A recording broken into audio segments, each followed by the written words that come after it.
Hi, I'm Joan Quinn, and welcome to the Beverly Hills View. Our guest is award-winning writer, actor, director Danny Huston, who was born and raised in Rome, went to boarding school in Somerset, the UK, and attended the London International Film School and briefly St. Martin's, which is a great art school too. He comes from a legendary Hollywood family, and I'm welcoming you, Danny, again. How are you? Thank you, Joan. I'm very well, thank you. Can we talk about legends first before we go on to talk about you? You want to talk about yourself? No, I want to talk about you, your Hollywood family, your grandfather, your father, your sister, your nephew, and I don't know any more. I'm sure they're creeping around all over the place. So tell us a little bit about your grandfather. Well, my grandfather was a tremendous actor, Walter Huston, and he made films like Rain and Dodsworth. There's a song that he sang called September Song. Did he sing that? Yeah, So great. So beautiful. And my father, John Huston, one of the great directors, American film directors, a giant and a gentleman, a wonderful man. My extremely cool sister, Anjelica. We love Anjelica. And she was married to an extremely cool guy. Robert Graham. Who has a sculpture on Rodeo. On Rodeo Drive. Beautiful torso. And my nephew, Jack. I know. Who's doing great. He's so cute. Yeah, and I've worked with him on a couple of films, but we've never had any scenes together. Is that right? Yeah, so I'm looking forward to cute. working with Jack. There's a certain amount of nepotism in the family that we but don't. You know, is that we good? don't shy away from it. That's good, isn't it? Yeah. Sometimes I think when you have this big coterie of people, it's better to embrace and be a part of each other, right? Yeah. My grandfather, you know, I've never been all that bashful about using the Huston name, which is great to get my foot in the door. Your name, right? Yeah, why not? And there was a point where I said to my father, maybe I should be, you know, a little bit more reserved. And he said, no, not at all. I said, well, what do you mean? He said, well, my father, Walter, helped me get my first film going, The Maltese Falcon. And the studio agreed to make it because Walter agreed to be in it. Oh, so that was great, though. Yeah. But that's, you know, it's either, does it help or does it hinder? Yeah, and it helps. It helps. It helps. Mainly it helps. Sometimes it's difficult when one, in reviews, where one is compared. Right. And that's true, too. And you feel you've let the name down, and it's sort of like. Well, but it's a lot to carry on your shoulders. It is, but it also keeps you dynamic and hopefully you strive to honor the name. I know Anjelica spent a lot of time in Ireland. She lived in Ireland with her dad. Did you used to visit there too? Oh yes, very much so. In Galway, Southern Ireland, and it was a tremendous time. You were very young, though. I was well, yes, I was young, but way into my teens. Oh, you were into your teens? Yeah, until my father then later moved to Mexico. And you spent a lot of time with him here because this is Beverly Hills. We wanted to talk about it, and at one of our star hotels, right? yes, exactly. He spent a lot of time there, as did Walter. Oh, at the Beverly Hills Hotel? At the Beverly Hills Hotel, yeah. I met. This is quite a few years ago. One of the waiters by the pool, and he said, "I knew your grandfather." Your grandfather? Did he live somewhere else and then just stay at the hotel, or was he just? He had a house in Arrowhead, Lake Arrowhead. Oh. Yes, he used to spend a lot of time there. Well, and my father did as well.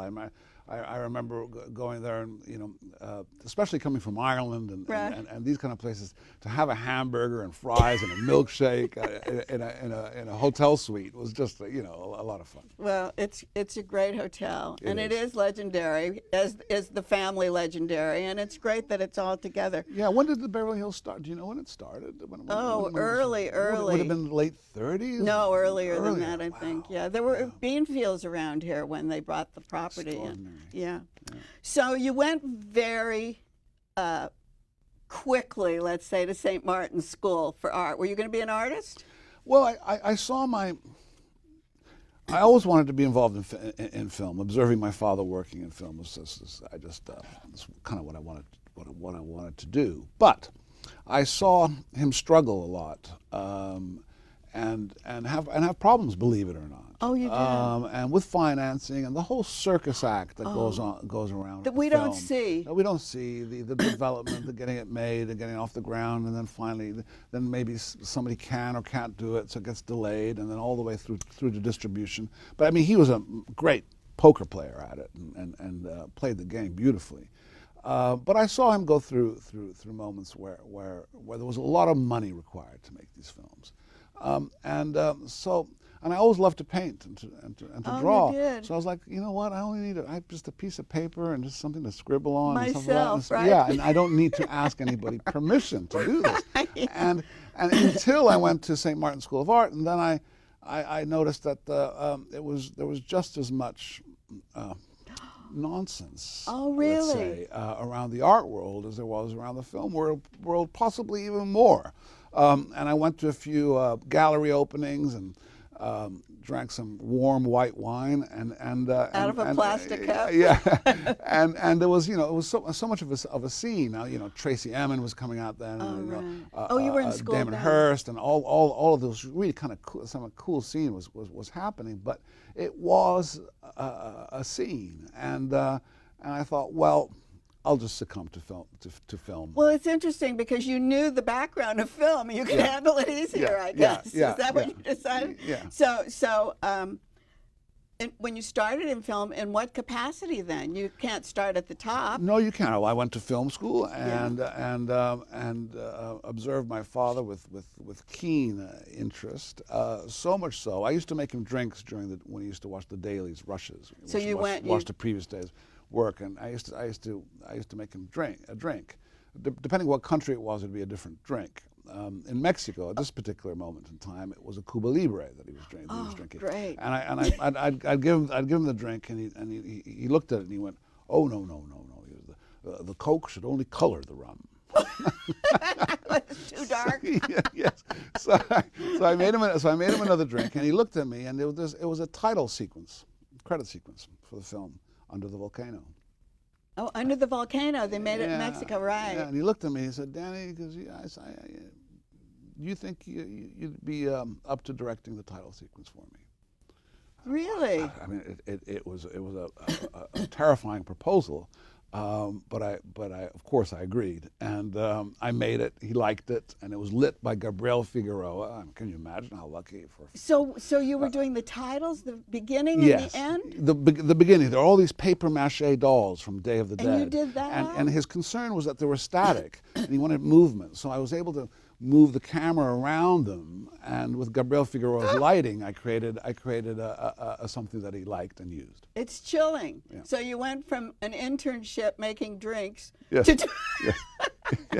to a role, to an Yeah. actual role, and you got that's fantastic. Yeah. So and then was that the directing part, or did you start acting after that? No, I was directing. I made a film called Mr. Corbett's Ghost that starred my father. He was a collector of souls in it, typecast. Of course. So you did direct your father. I did. And did you direct your sister too? And I've directed my sister as well on a film So called Mr. North. But then, how did this acting part come in? So I was, I know. I know you're a director from the beginning, out of school. It wasn't by design. My father was, he was a god.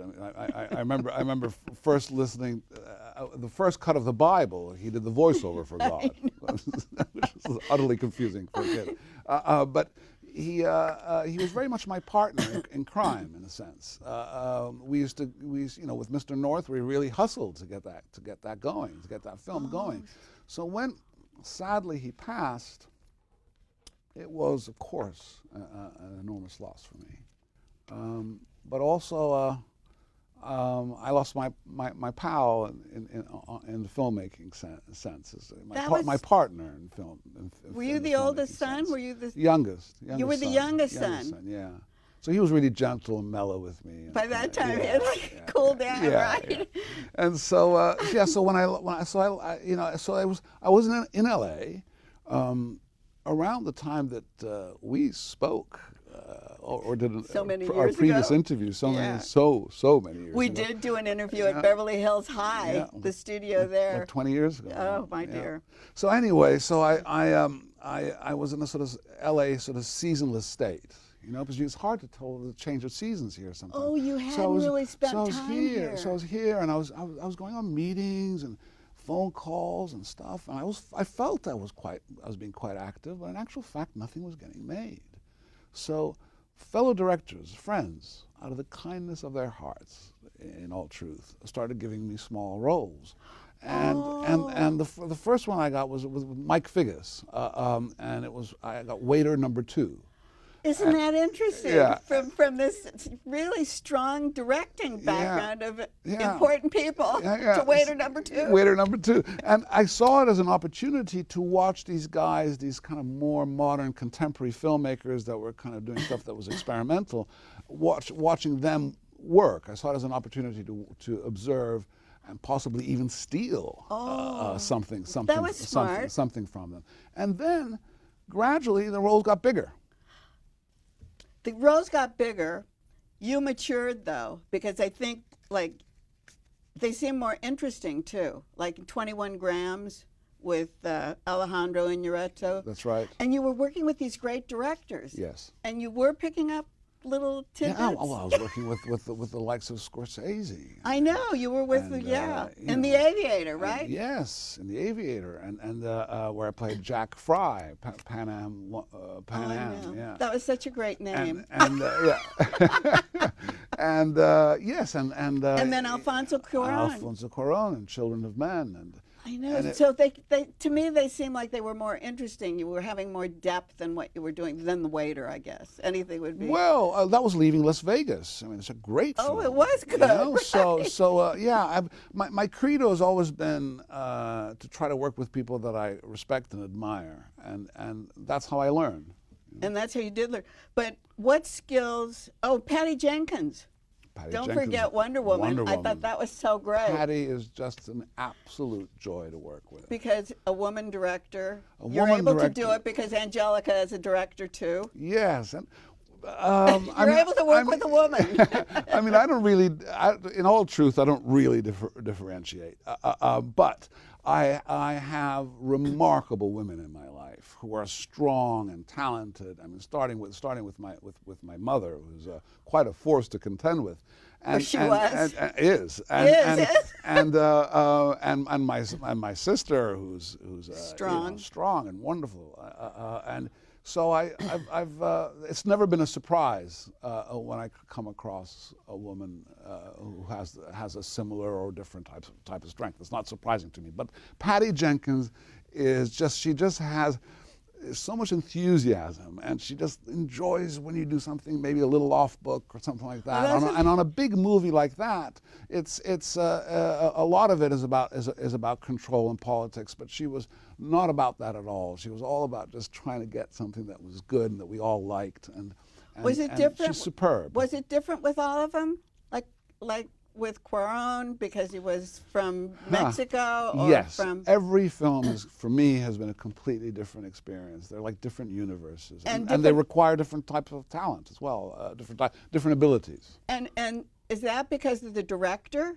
Yes. It's because of I think ultimately the director's the vision, and that's you're serving that vision, and that is the different world you're entering. That's what I wanted to talk about, was the skill that a director has as opposed to the actor, because you've done both. And what kind of skills does the director have to have?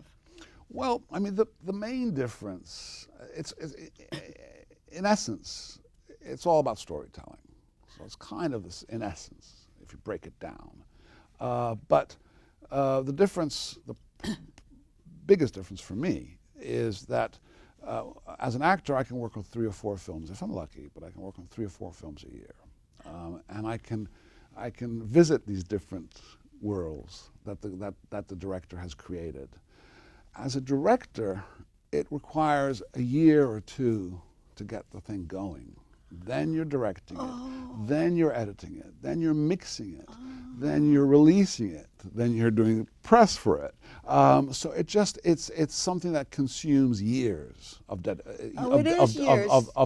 Oh, I see what you're saying. Yeah, and you have to be, and you become obsessed, and you become completely, you're tunnel vision, because it's about that film. That's what you're doing. But what happens when you're directing and you're like tunnel visioned and you get a call to act? Can you go do the acting? It's very difficult.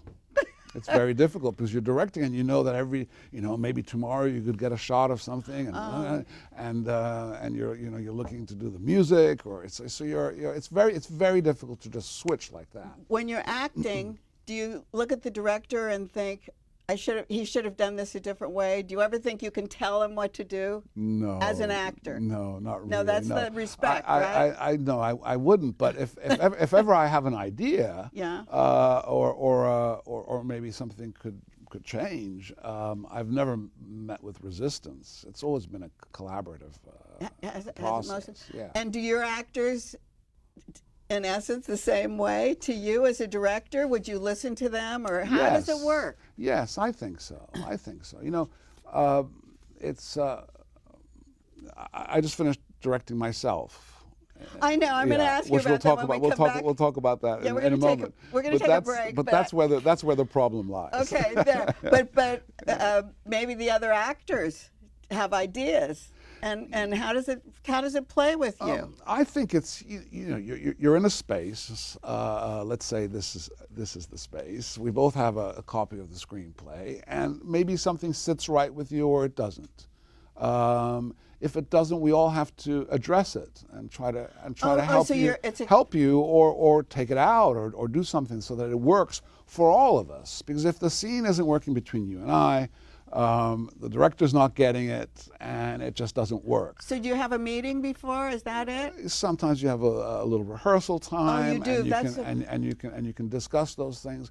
Other times you're thrown right into it, and that's when it becomes gymnastics or kind of athletic in how you're going to survive the scene, and maybe even make changes on the spot or go off book. That's you. And see what The happens. actor doing that, or is that the director? No, it's the actor we're all kind of doing it together. The director may say, "Okay, let's go again now, and let's see what happens." And if you've got somebody like Patty Jenkins who's brave and willing to play, then it's a creative time. And then, did your sister direct you, did you say? My sister never directed me, no. Oh, she didn't? No. She does give me advice, though, from time to time. Different type of direction. That's a different type of direction. Well, you are the youngest, right? Yeah, no, and I know. I mean, she's a person that I can go to for advice. And she's always been like an angel in my life. I know, isn't that wonderful? Deserving her name. And she's she's been there for me through the good times and the tough times, and we're able to talk honestly together, and I really value her advice. Isn't that fabulous? Yeah. It's such a great thing, and with a big family like that, you can't really go to everyone. I mean, it doesn't work that way at a big family. No, so you're lucky you had one great person to be with. Yeah. We're gonna take a break. And we're going to talk about your new film, The Last Photograph, and we'll be right back. Thank you, Joan. Look at you. You're at the top of your game. You're unstoppable. Nothing can throw you off track. Wait, is that your car? Uh-oh. Yeah, I saw that coming. That will throw you off track. You're looking at around 10 grand in fines, legal fees, and increased insurance rates. Let's try this again. Smart move. Because buzz driving is drunk driving.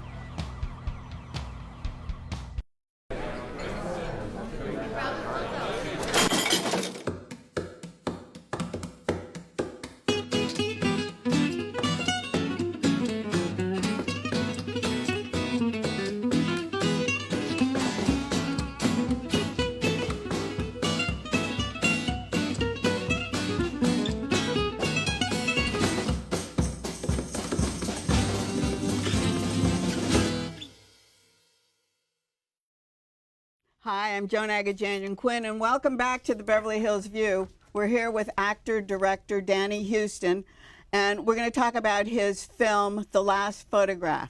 He acts, and he both directs, and he both tells people what to do, and he both does everything, both. The music, everything. So Danny, welcome back. Thank you. And I'm glad you're with us today. Tell us the story about The Last Photograph, because it's chilling.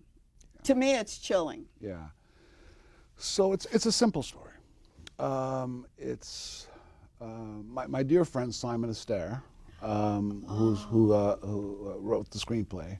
He was my agent turned author. He was my first agent at ICM in London. Yeah. Oh. He wrote the screenplay. He wrote the screenplay. Did he write the book? And he wrote the book.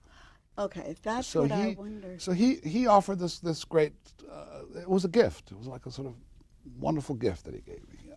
This concept, which is quite a simple one. It's a man who's maybe a slightly disgruntled character who loses or has a photograph stolen from him, and it makes him spiral out of control. He goes into a complete panic, and in the telling of the story, which is sort of a patchwork of memories, we discover what the photograph means to him. So it came from a novel.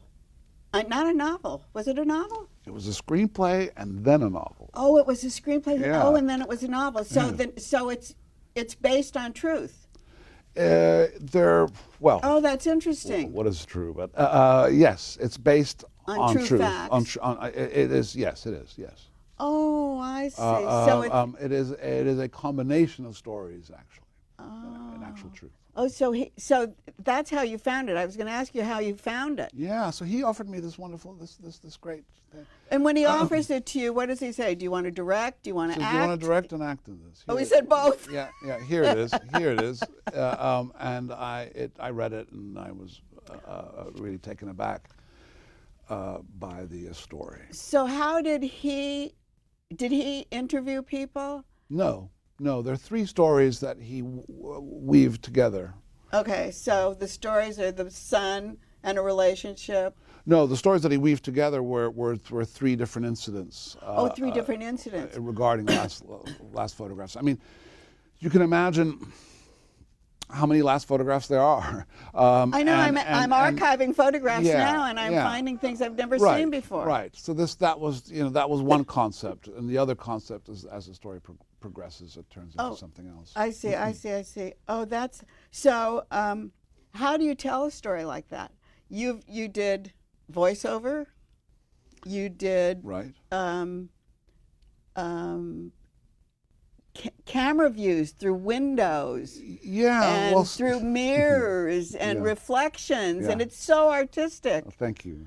It's so. I mean, it's like, what's going on? The camera tilts a little bit. Mm-hmm. It's an overhead shot. Mm-hmm. Mm-hmm. How else? And the music? Well, it's okay. So we discover what the photograph is, then the story is told in this sort of patchwork of memories. Back. And as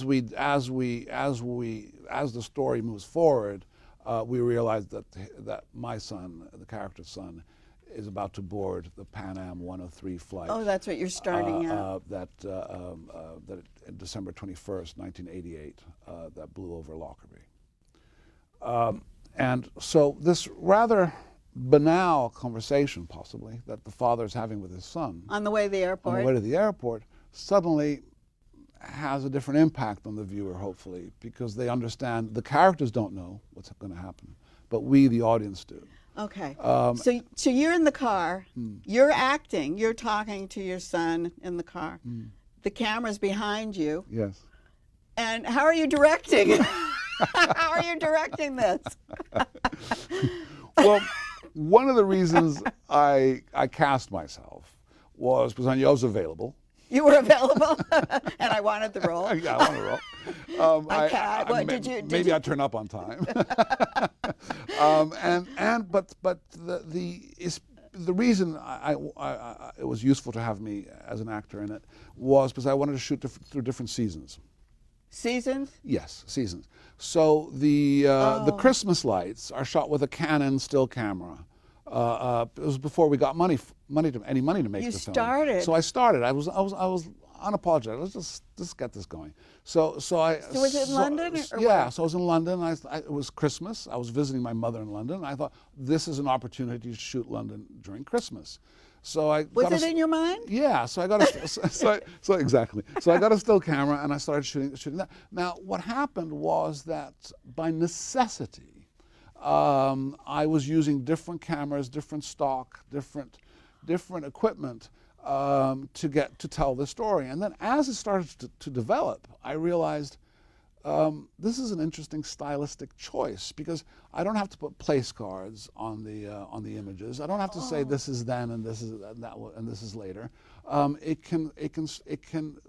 emotional thread hopefully can be kept without you having the viewer, without you having other information, and by which point hopefully one has become accustomed to the cutting back and forward. Right, you do get used to it, yeah. you expect it, but the way they tie together is like a close-up of a cup. Right. Or a reflection in the mirror. Yeah. Or the door squeaking. Right. Things like that. And then gradually as the story starts to really narrow down, Yeah. I was interested in using newsreel Yes, footage, but not superimposing the character into it, but just cutting between the news footage and the character's journey. So I'm asking how you told it because it's told very well. Right, And thank I you. noticed all these artistic parts of it, but Well, I didn't understand the technical parts. Right. So it started by necessity and then it became a style, basically. And then you have to sell it. I mean, first when you start with Christmas in London, and then what happens? And then I waited for the summer, and then I shot The Lovers in the Park, my son and this girl that he's just met. I shot that on 16 millimeter, for example. And does that make it sharper? It makes not only sharper, but you've got film that's going through a magazine, and you've got these 10-minute reels, and it just creates. It's a different discipline. It's different. It belongs to another time.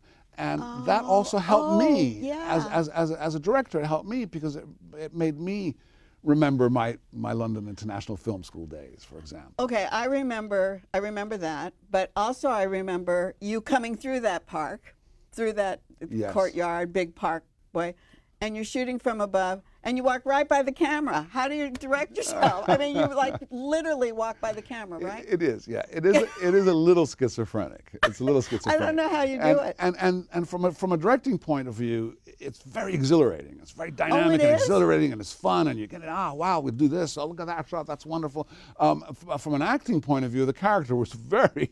You were a sober guy. Yeah, and he's going through this, really rough patch, and so that was a bit sort of schizophrenic. But I loved it because it was like one real close up of you walking right by the camera. Right after I pass, I'm like, okay, cut. That's what I mean. Yeah. Is that what you do? Yeah. Okay, cut. Yeah. Oh wow.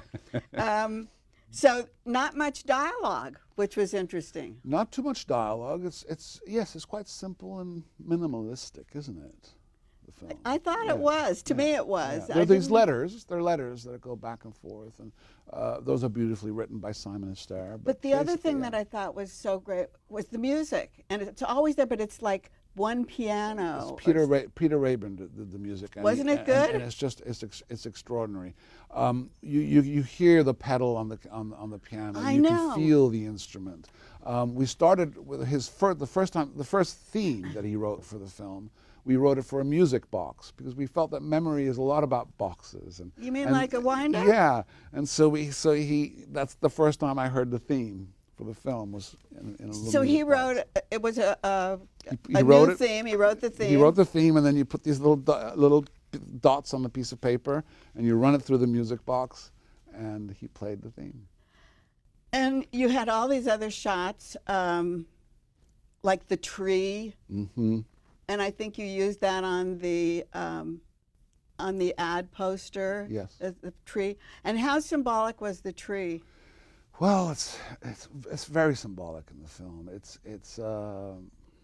it's close to the place where his body fell from the sky.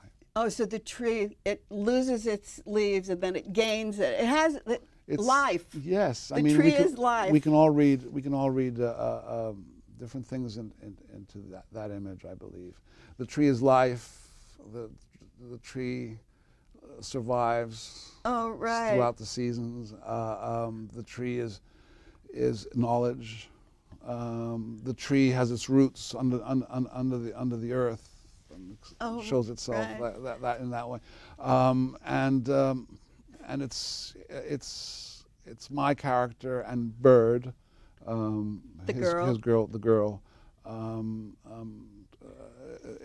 That's what they hold as one of the symbols of their memory. Did you cast it? Talking about Bird, did you as a director? Did you cast it? I cast it. The hardest part to cast was my son. Oh, because he had to look like you a little bit. Sort of had to look like me a little bit, and also I wanted somebody who had. I saw him as the type of age when you go to war. Oh, like he was young and excited, right? Those young, innocent soldiers that go off to war, and the tragedy of that loss. When they're still boys, they're not men yet, so it has a sort of virginal. It did. And it's a very hard. naivete. A naivete, which is very hard to find, especially in good actors, because they've been around the block a few times. So where did that boy come from? So I saw him. My manager, Kate Driver, said that I might be interested in this boy who was in a school play in Cambridge. Oh, he's from London. Yeah. So we took a train. Oh, you did? Went to Cambridge. I was in London shooting my Christmas lights. He wasn't an actor? He wasn't. Well, he was a student, but he was acting. A student and actor? Yeah. So did he have to go to the casting call? Did he have to audition? He actually, I knew that he was right, but he did have to go through the process. But you didn't have to audition. The director chose you? I didn't have to audition. And then I knew I was around. And the woman? Sarita Chowdhury, phenomenal. She's great. That was Simon Astaire who suggested her. But she's been in a lot of movies, hasn't she? She's been in a lot of movies, but her performance, talking about minimalism, it's beautifully contained. But it's your camera. Thank you. On the face. Thank you. And getting those feelings. That's why I said I didn't feel like there was a lot of dialogue. Right. No. Well, with her character there isn't, and whenever she says something, it's very poignant and precise. So, the last photograph, we've talked about it. How do you promote something like that? It's a small film, right? It's a very small film.